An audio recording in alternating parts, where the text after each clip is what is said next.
আসসালামু আলাইকুম। আর আজকে আপনাদের সাথে আমি কথা বলছি মালয়েশিয়া থেকে রুবেল। দেখুন, মালয়েশিয়ার কলিং এখনও কিন্তু পুরোপুরি খোলেনি। আপনারা কিন্তু অনেকে এজেন্টের মাধ্যমে অলরেডি টাকা এবং মেডিকেল দেওয়া শুরু করেছেন। আপনারা 2023 সালের কথা মনে আছে কিনা আমার জানা নেই। 2023 সালে কিন্তু একই ঘটনা ঘটেছে।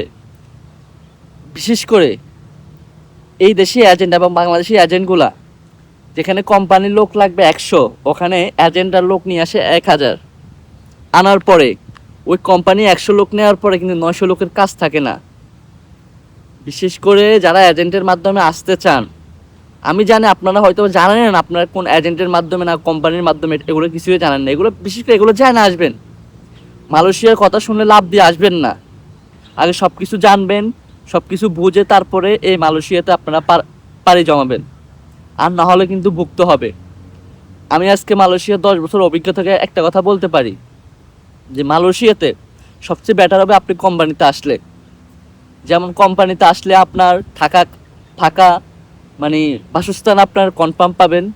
ইভেন আপনার ভিসা নিয়ে কোনো ঝামেলা হবে না, ওটা কোম্পানি সব কিছু বহন করবে। ইভেন কোম্পানি কীভাবে কী করতো সেটা ওদের দায়িত্ব। আর যখন আপনি এজেন্টের মাধ্যমে আসবেন, বা আপনারা জানেন না যে আপনারা কিসের মাধ্যমে আসতেছেন, কিন্তু বিশেষ করে বাংলাদেশ থেকে আনার পর এখানে প্রচুর এজেন্ট আছে যারা এখানে লোক খাটায়, বিভিন্ন কোম্পানিতে লোক দিয়ে তারা এখান থেকে বিজনেস করে।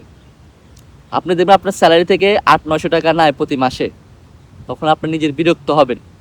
আর আপনাদেরকে দালালরা বলবে মালয়েশিয়ার স্যালারি এরকম মাসে 70-80 হাজার টাকা। হ্যাঁ ভাই, মালয়েশিয়াতে 2 লাখ টাকাও কামায় প্রতি মাসে, 5 লাখ টাকাও কামায়, ঠিক আছে? তাই সবার জন্য না। বিশেষ করে নর্মালি আপনার বেসিক হচ্ছে 1700 টাকা, বর্তমানে গভর্নমেন্টের যে রানিং স্যালারি যেটা, ওটা 1700 টাকা হচ্ছে বেসিক। এখন আপনার কোম্পানির উপর নির্ভর করবে আপনাকে ওটি দিবে বা না দিবে। যদি আপনার ওটি 3 ঘন্টা পরে, তাহলে আপনার প্রতি 2600 আসবে। প্রতি 2600 আসলে আল্লাহর রহমতে 80,000 টাকা প্লাস হয়ে যাবে। হ্যাঁ, 70 থেকে 75,000 টাকা হয়ে যাবে। এর ভিতরে আপনার খাওয়া দাওয়া 50,000 টাকা আপনি চোখ খাইটা পাঠাতে পারবেন। কিন্তু এখানেও কথা আছে। ওই যে আপনাদেরকে বললাম যে লোক লাগবে 100, লোক নিয়ে আসে 1000, পরবর্তী কিন্তু ও কাজ দিতে পারে না। এজেন্ট, বিশেষ করে এজেন্টের কথা বলতেছি, পরবর্তী কিন্তু কাজ দিতে পারে না। আর সেই ব্যাপারটা কিন্তু যারা আসবে তাদের উপর পড়ে।